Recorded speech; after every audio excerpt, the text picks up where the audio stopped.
O vídeo já vai começar, mas antes, não se esqueça de se inscrever e ativar as notificações. Graça e paz a todos, aqueles que estão aqui, aqueles que nos acompanham nas mídias sociais. Continuemos o culto a Deus, agora ouvindo a palavra de Deus na pregação.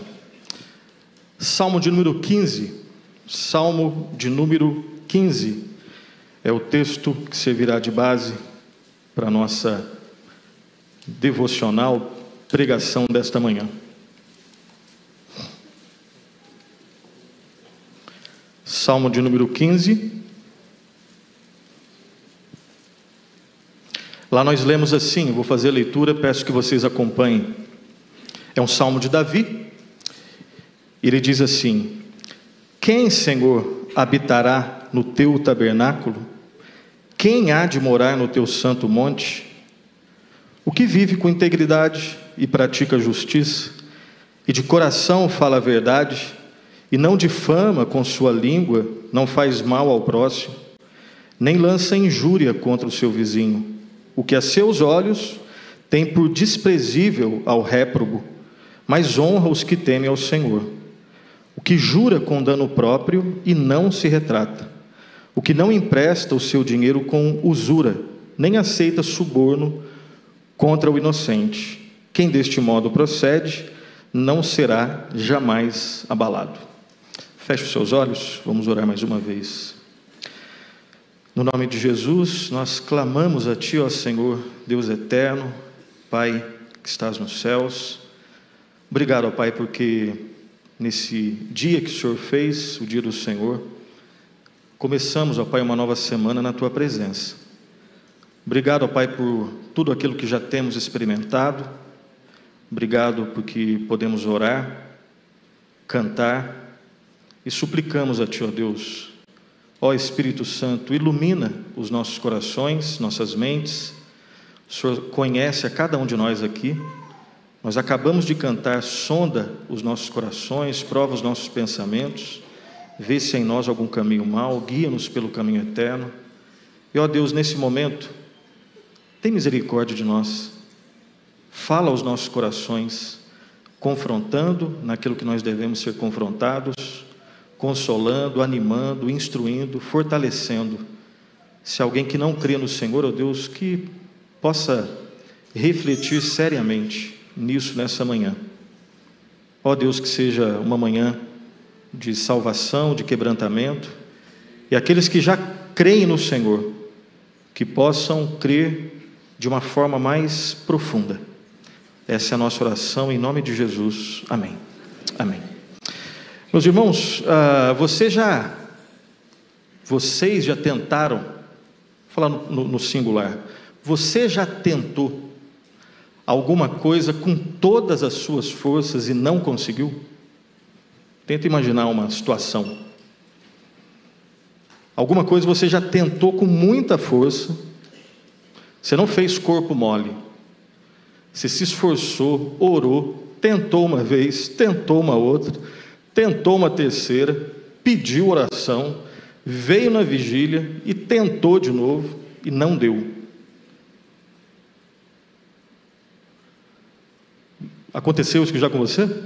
Creio que essa possivelmente é uma experiência de todos nós, né? Por outro lado, a gente vive numa cultura, e provavelmente você já deve ter dito para alguém algo mais ou menos assim: tenta com todas as forças que você consegue. Bem contraditório, não? Será que realmente a chave para a gente conseguir as coisas sempre é isso? É claro que quando a gente consegue uma coisa, a gente tem que se esforçar. Não estou defendendo que você deve fazer de forma relaxada. Então, eu não estou discutindo isso. Quando você consegue algo, né, o seu sonho, você ora, você vem na vigília, você pede para orar, você se esforça e consegue.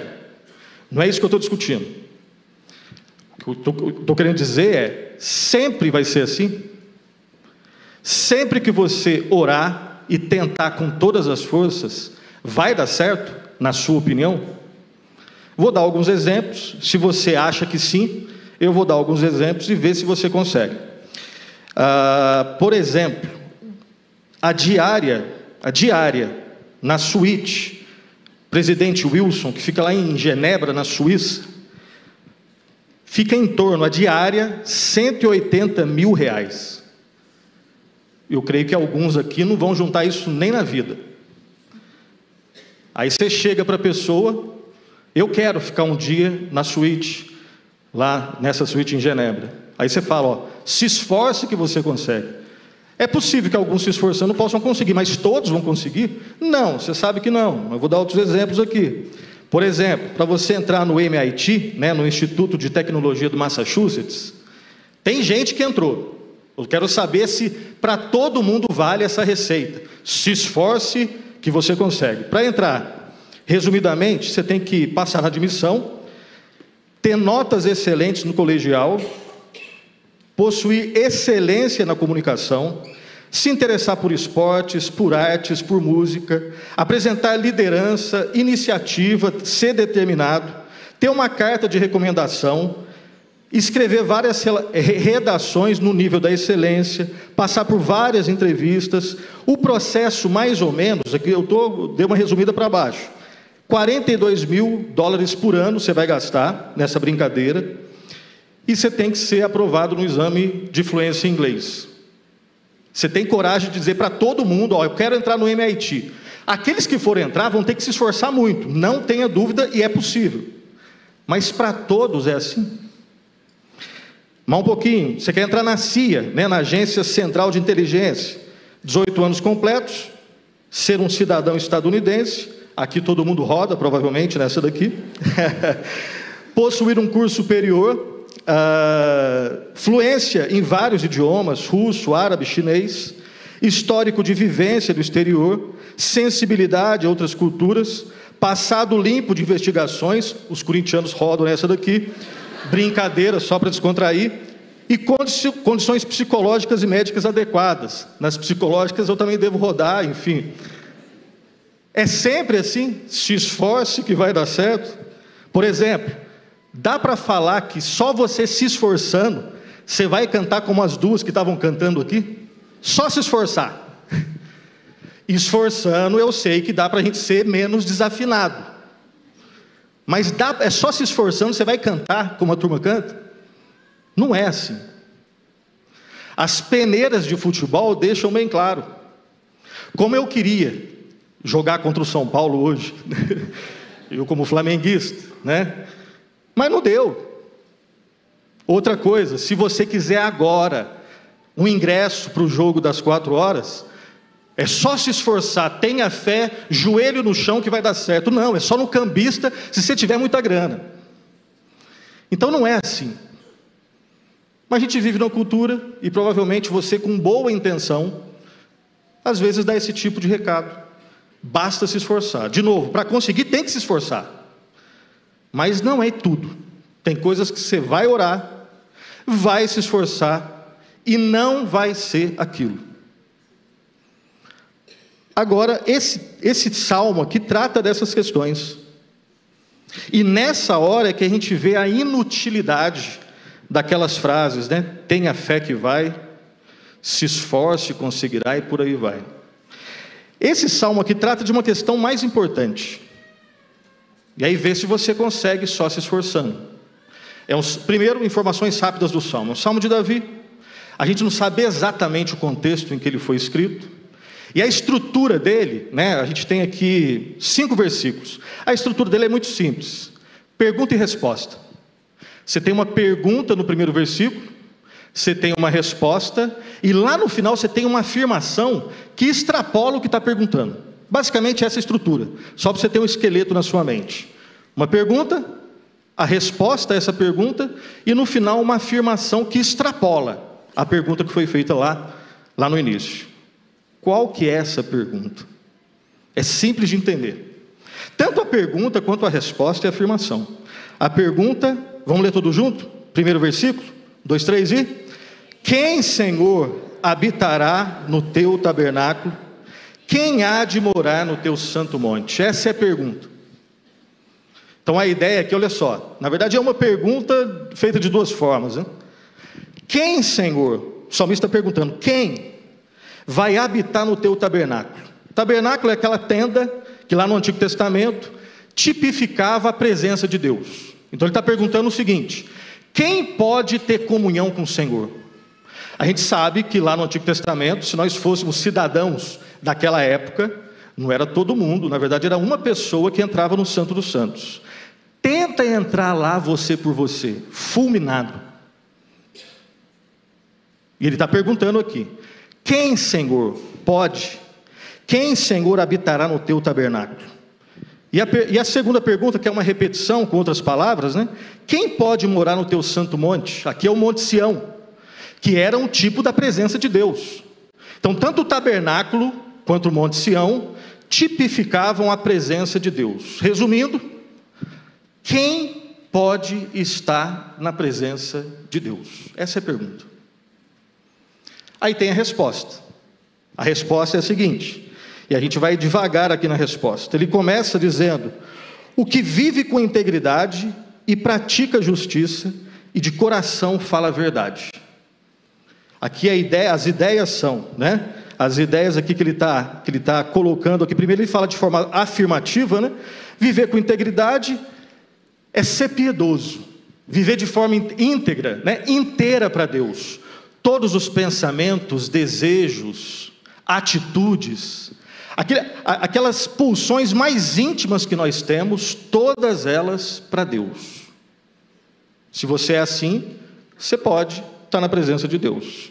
Praticar justiça, né, basicamente, é conhecer a lei e andar em sintonia com essa lei. Simples, não tem dificuldade para entender. Justo é aquele que conhece a lei e anda conforme essa lei. Quando eu não cumpro essa lei, eu sou um injusto, eu sou um criminoso. E aí a terceira, né, falar a verdade de coração. Aqui o autor está trabalhando com as ideias de interioridade e exterioridade, ou seja, não é só da boca para fora, é do íntimo, é falar a verdade de coração, é ter uma linguagem fiel, um discurso positivo, segundo as Escrituras. Agora ele vai falar de 3 coisas que você não pode fazer se você quer estar na presença de Deus. 3 requisitos negativos aqui. Ele diz assim: o que não difama com sua língua, não faz mal ao próximo, nem lance injúria contra o seu vizinho. Ou seja, quer estar na presença de Deus, baseado nos seus méritos, a língua sua, além de falar o que é certo, não pode falar o que é errado.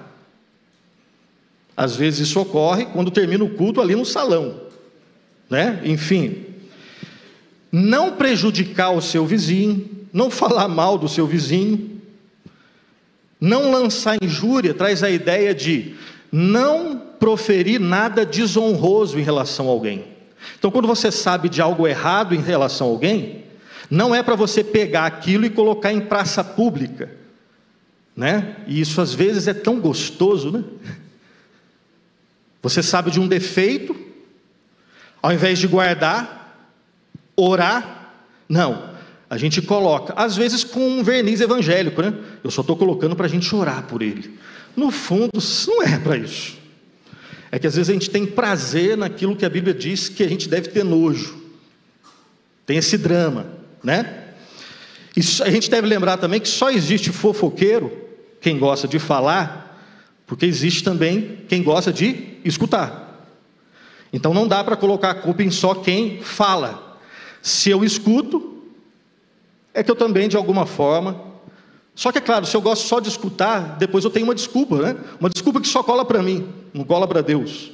Eu não falei nada. Mas você escutou, você não fez nada para... né?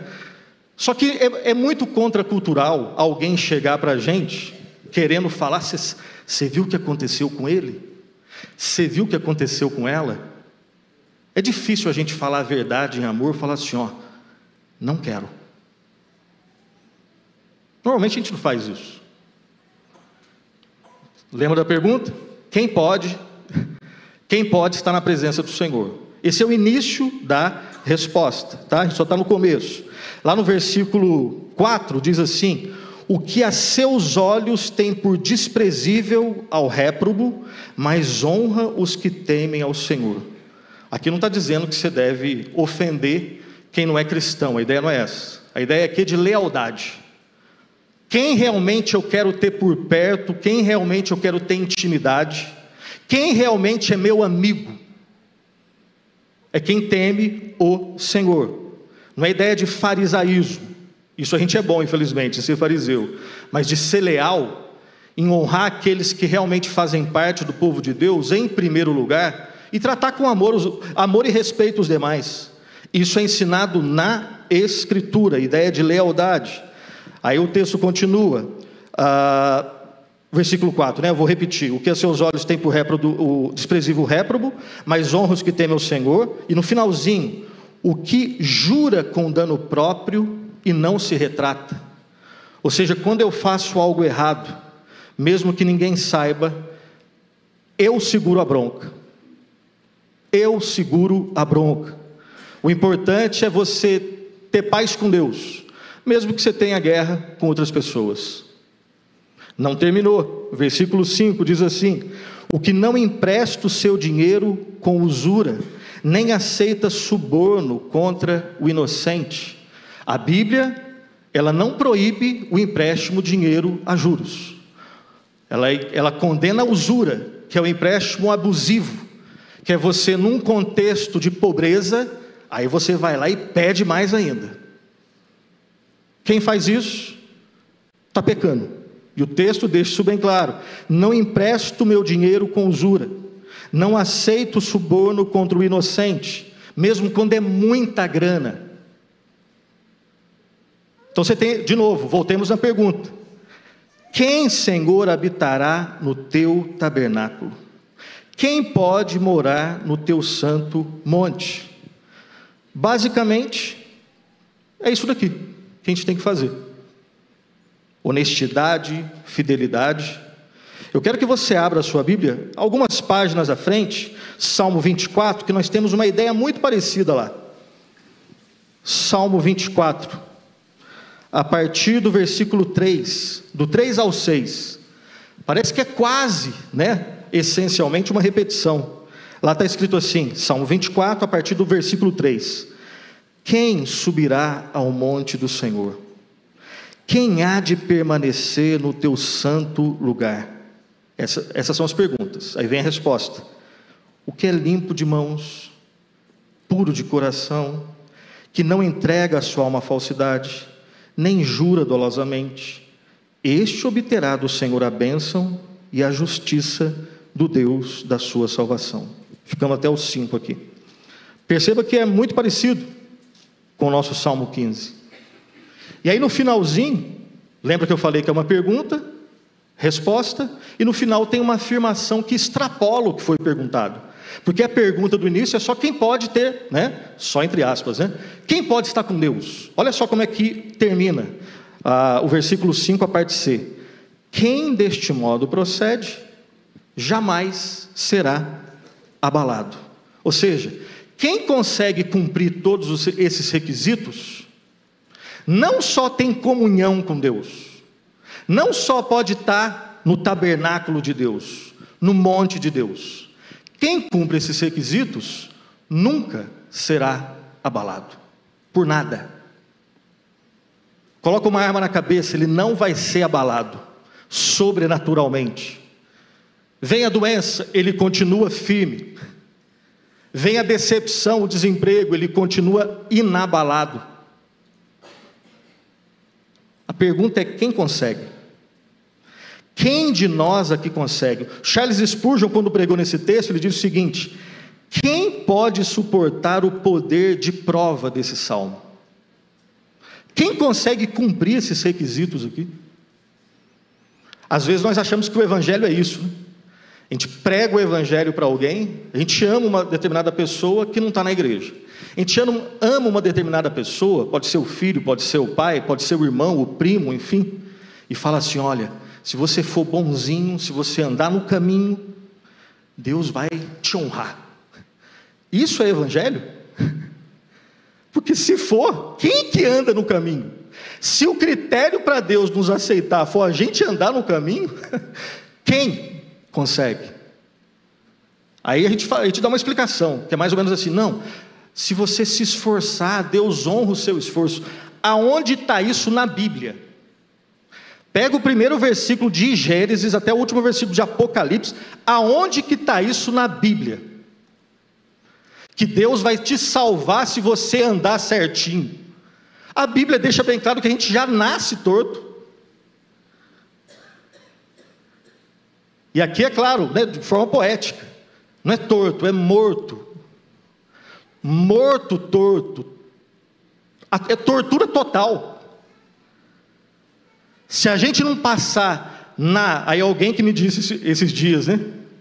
Todo mundo nasce torto, e a nossa cultura diz que pau que nasce torto nunca se endireita, a não ser que você despreze o marceneiro. Aí sim. Porque a Bíblia fala de um marceneiro que arreta gente torta como eu e como você. Aonde que está na Bíblia que Deus salva se você andar certinho? Nem crente anda totalmente certinho. Que crente no mundo consegue ficar um dia sem se desviar no sentido de pecar? Mas às vezes a gente insiste nesse tipo de evangelho que nem a gente consegue cumprir. Se Deus fosse me salvar porque eu ando certinho, Ele nunca me salvaria, porque eu não ando certinho. Eu não consigo cumprir. E detalhe, alguém pode estar pensando assim: ó, Nilson, mas você está exagerando. Se a gente mostrar um pouquinho de esforço, né?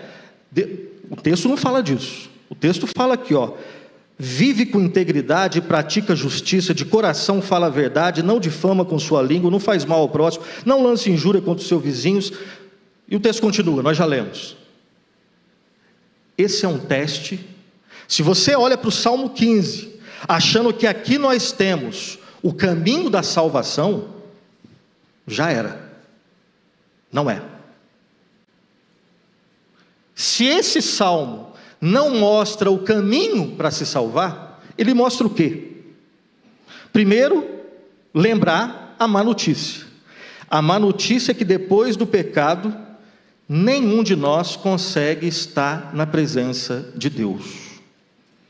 Nesse assunto aqui, pode ser que você consiga cumprir os exemplos, né? Pode ser que alguém aqui consiga, né? E está lá na suíte. Pode ser que de repente consiga, mesmo hoje, um milagre, conseguir um ingresso lá para o jogo de São Paulo, enfim. Isso, alguns talvez consigam. Mas nesse assunto desse salmo, ninguém consegue.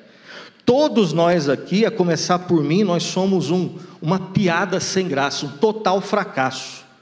Todos nós somos um fracasso. Fracasso total. Ah, mas eu faço parte da terceira geração de presbiterianos da minha família. Se não conhecer a Cristo, vai para o inferno e ponto. Mas eu tenho cargos, inclusive eu prego, se não conhecer a Cristo, é condenação. Todos nós aqui somos fracassados. E quando a gente acha que a gente consegue cumprir esse salmo, a gente pode se iludir durante algum tempo. No final do processo, duas opções só, e as duas são horríveis. A primeira é cinismo. Deixa eu te explicar. Vamos supor que você não acredita em nada do que eu estou falando. Nem precisa acreditar, acredita no que a Bíblia fala. Ah não, eu discordo, eu acho que eu consigo cumprir. Você pode se iludir achando que cumpre, por algum tempo, é ilusão. No final você sabe que não cumpre, e aí você fica cínico, você se desvia. Se alguém te encontrar um dia na rua e falar assim: cara, o que aconteceu com você? Você estava tão firme ali, você achava que você cumpriu o Salmo 15. Cara, nada, não consigo não, estava me iludindo. Ué, mas por que você desistiu? Por que você não volta para a igreja? Cara, eu já experimentei o que é estar na igreja, e eu não consigo cumprir aquelas regras que vocês estabelecem para a gente. Aí você fica cínico. A outra possibilidade, além do cinismo, é entrar e aqui eu estou usando o termo no sentido bem genérico, você entra numa depressão profunda, porque você tenta e não consegue, você tenta e não consegue, você não quer abandonar, igual o cínico. O cínico é aquele que tentou, se iludiu, depois fala assim: não consigo, não dá, e agora eu quero viver a minha vida do jeito que eu quero. Cristianismo não é mais uma possibilidade. Esse cara aqui, o que entra em depressão, é aquele cara que continua tentando, continua achando que ele consegue, mas não consegue. Ninguém consegue.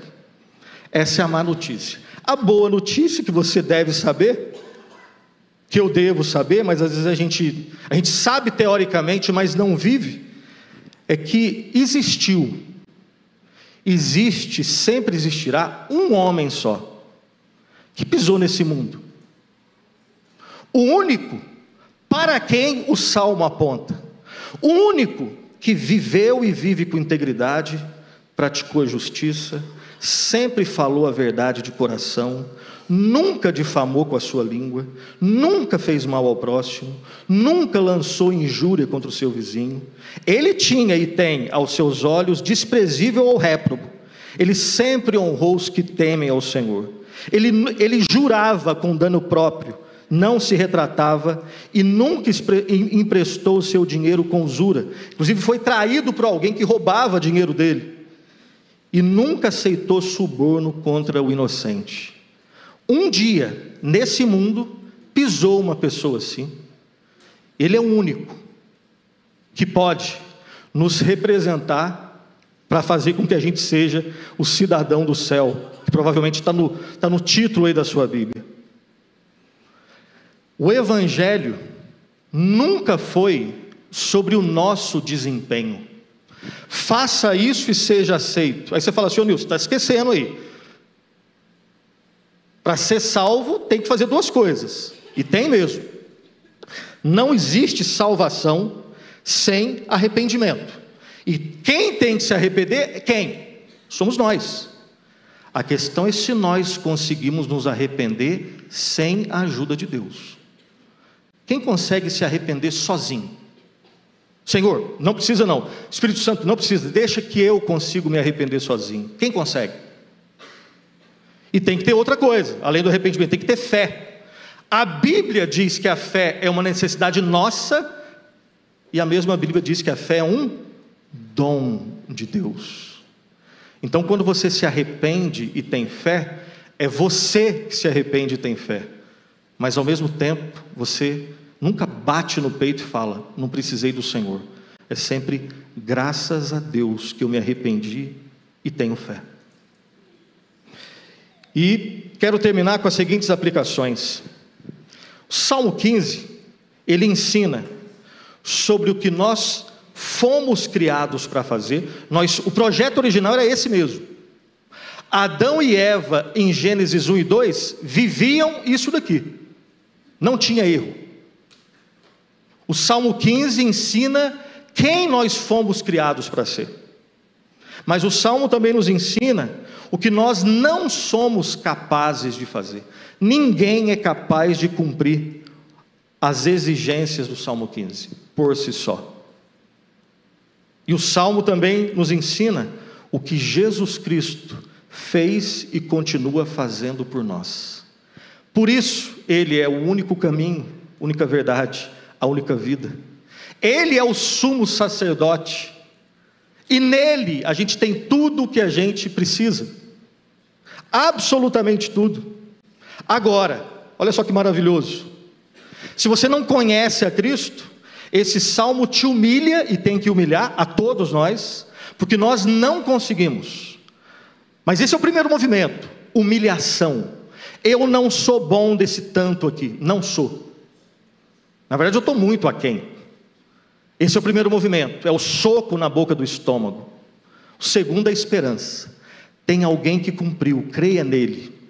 Uma vez que você se arrepende e crê em Cristo, agora você volta para o Salmo 15, tira a ilusão de achar que o Salmo está dando as regrinhas para ser salvo. Não está. O Salmo te humilha.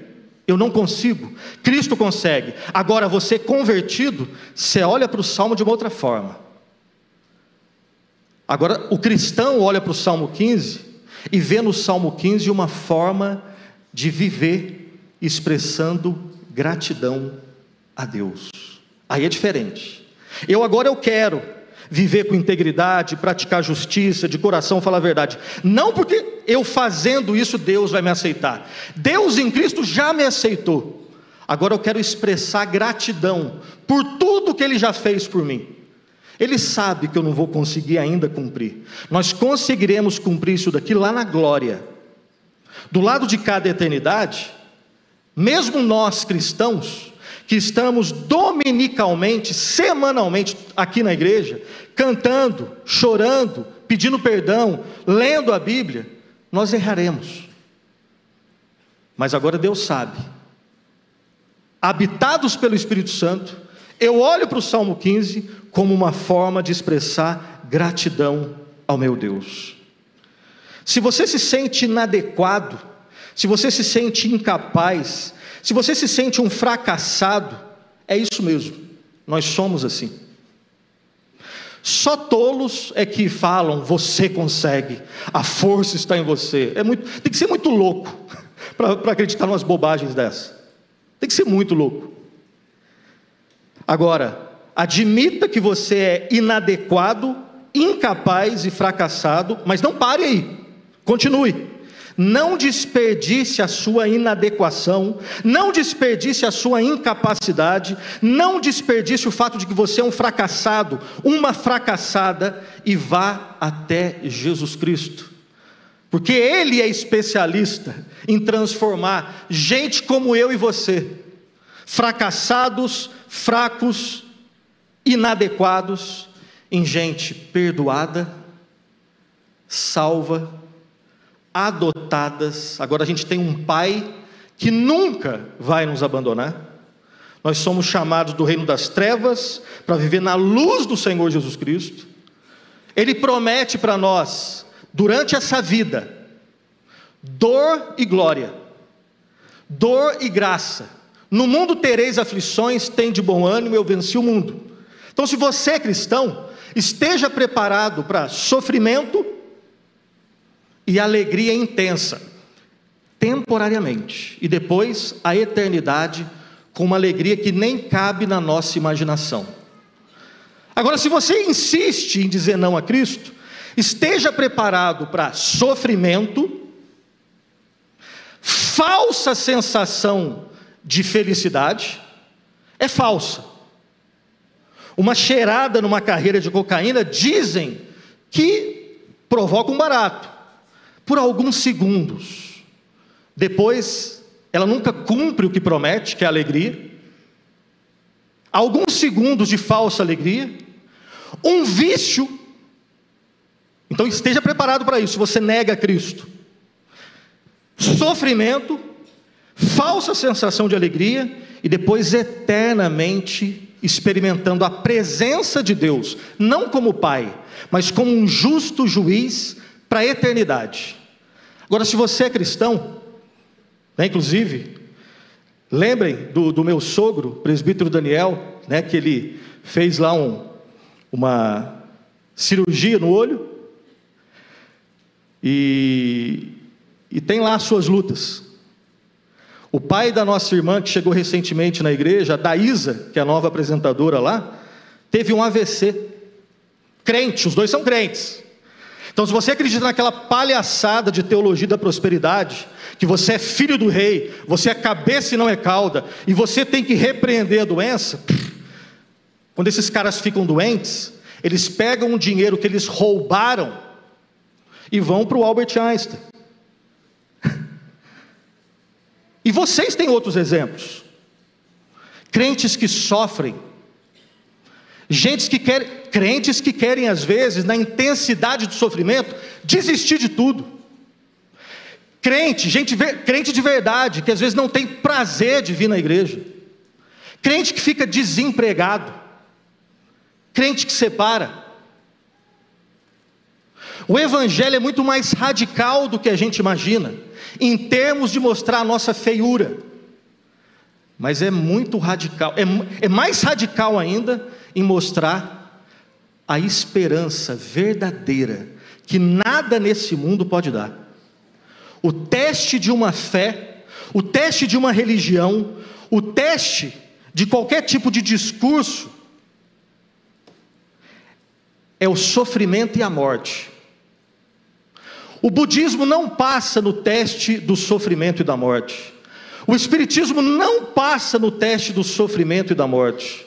O romanismo e nenhum ismo humano passam no teste do sofrimento e da morte. Porque quando chega o sofrimento e a morte, a gente sabe que quase tudo evapora. Só não evapora e permanece sólido o Criador disso tudo. Aquele que enfrentou o sofrimento, o pior deles, enfrentou a morte e venceu a morte. O nome dele é um só: Jesus Cristo. Ele morreu, ele sofreu, ele ressuscitou. E nele, no meio do sofrimento, no meio da morte, a gente encontra miraculosamente, sobrenaturalmente, esperança para continuar. Que Deus nos guarde, que Deus nos abençoe. Desista do seu, isso eu tenho que falar para mim, que é muito, pregar não é nada fácil. Mas se for comparar pregar e viver isso daqui, pregar é mais fácil. É mais fácil pregar sobre isso do que viver sobre isso. E eu termino dizendo que você pode até se hospedar lá no hotel do presidente Wilson, você pode passar no MIT, você pode até conseguir fazer parte das elites mais seletivas do mundo, mas você não pode, nunca pôde estar na presença de Deus por ter essas coisas. Desista do seu desempenho. Eu devo desistir de acreditar no meu desempenho e descansar totalmente no desempenho do Senhor Jesus Cristo. Nele eu tenho, você tem, todos nós temos tudo o que nós precisamos. Feche os seus olhos, eu já convido os irmãos que vão cantar a virem aqui à frente. Oremos. Ó Santo Deus, tem misericórdia de nós. O Senhor conhece a cada um de nós aqui, ó Deus, e nós suplicamos, tem misericórdia de nós. Livra-nos de confiar em nós mesmos. Ajuda-nos a desistir de nós mesmos, ó Deus. Só o Senhor, ó Deus, pode fazer essa obra em nós. Transforma, ó Santo Deus, as nossas vidas. Inclina os nossos corações à confiança no Senhor. Livra-nos de desistir. Ajuda-nos a continuar, mas não da mesma forma. Ajuda-nos a confiar com os nossos olhos no Senhor, sabendo que as nossas vidas, elas não estão no acaso, mas em Tuas mãos. Que o Senhor é um Pai que quer sempre o melhor dos seus filhos. Isso significa, às vezes, passar por momentos difíceis, mas nunca sozinhos. Ó Deus, eu oro por cada um de nós aqui, pelas famílias representadas, pelos enfermos, desempregados, enlutados, aqueles que estão extremamente tristes, ó Deus. Ajuda-nos, ó Pai, a não olharmos para nós, a olharmos para o Senhor. Transforma, ó Deus, as nossas vidas, sonda os nossos corações, para a Tua honra e Tua glória, no nome do Teu Filho amado, o nosso Redentor, o melhor amigo, nosso Senhor, Jesus Cristo. Amém. Que Deus os abençoe.